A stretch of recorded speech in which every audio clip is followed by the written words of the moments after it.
Hello student, দেখো সরলের যে জাতীয় অঙ্কগুলো অ্যাডমিশন টেস্টে আসে তোমাদের, এরকম জাতীয় একটা অঙ্ক খুব গুরুত্বপূর্ণ এটা আসে। দেখো আমরা কি এই প্রথম বন্ধনীর কাজ করব, তাহলে দেখো বাকিগুলো তুলে যাব। 150 ভাজিত তৃতীয় বন্ধনী আছে, এটা 15 যোগ 10, এটাও রেখে দিলাম। দ্বিতীয় বন্ধনী 25 6 ইন্টু, তারপরে এটা দেখো, এটা ভাগ গুণ যোগ বিয়োগ, তাহলে প্রথমে ভাগ তারপরে গুণ, তাহলে এটা হবে, তারপরে যোগ তারপরে বিয়োগ, তাহলে এর কাজ আগে হবে। তাহলে আমি 12 লিখলাম, বিয়োগ এটা হচ্ছে 4 2 8, ক্লিয়ার।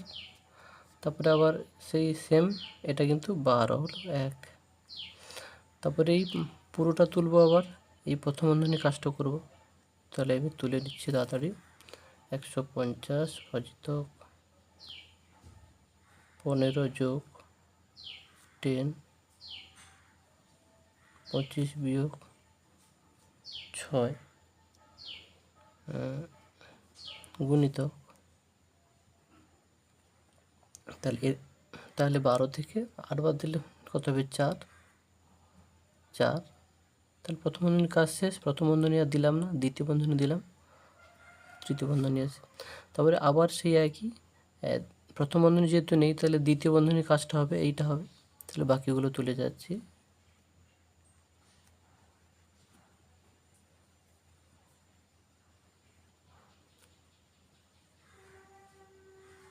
দেখো, তাহলে সেই সেম ভাগ গুণ যোগ বিয়োগ, তাহলে এই কাজটা আগে হবে। তাহলে 25 বিয়োগ 6 4 কত? 24।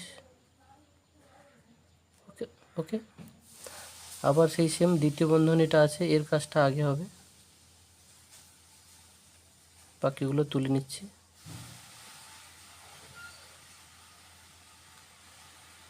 তাহলে এটার কাছে 25 থেকে 24 বাদ গেলে 1, এখানে কিছু নেই মানে কিন্তু এর হবে। ওকে, এর তাহলে 1, ক্লিয়ার। তাহলে এই দ্বিতীয় বন্ধনীর কাজ শেষ, তাই শুধু তৃতীয় বন্ধনীটা দিলাম। তারপরে সেই দেখো, এটা তুলে নিচ্ছি। এবারে তৃতীয় বন্ধনীর কাজ দেখো, প্রথমে তার কার কাজ হবে? বন্ধনী, তারপরে এর কাজ। তাহলে তৃতীয় বন্ধনীর মধ্যে আছে যোগ আর এর, এখানে তাহলে কার কাজ হবে আগে? হলো, তাহলে এখানে এর কাজ হবে আগে। তাহলে করছি, দেখো 15 যোগ 10 একে 10 হলো। তারপরে দেখো এই 150 লিখলাম, ভাজিত এর কাজটা কত? 15 10 কত? 25। ওকে, এবারে 150কে 25 দিয়ে ভাগ করো, কত হবে? 6 হবে, তাই না? 25 6 150, তাহলে 6 উত্তর। তারপরের অঙ্কটা দেখো, সেই সেম জিনিস। তাহলে এই প্রথম বন্ধনীর কাজটা করব আগে, আর বাকিগুলো দেখে দেখে তুলে নেব। তাহলে 9 গুণিতক 9 বিয়োগ দ্বিতীয় বন্ধনী দিলাম 56 বিয়োগ 20 থেকে 6 বাদ দিলে কত হবে? 14। দ্বিতীয় বন্ধনী শেষ, বিয়োগ 13 গুণিতক 4। তারপরে সেম, শুধু দ্বিতীয় বন্ধনী আছে। তাহলে প্রথমে তো বন্ধনীর কাজ করি, যেহেতু এখানে প্রথম বন্ধনী নেই, তাহলে দ্বিতীয় বন্ধনীর কাজটা হবে। তাহলে এইটা করব। তাহলে 9 গুণিতক 9, বাকিগুলো তুলে নিচ্ছি। 56 থেকে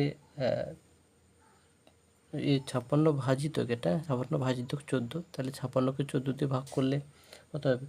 14 4 56 4 হবে। বাকিগুলো তুলে নিচ্ছি, বিয়োগ 13, আর এখানে হচ্ছে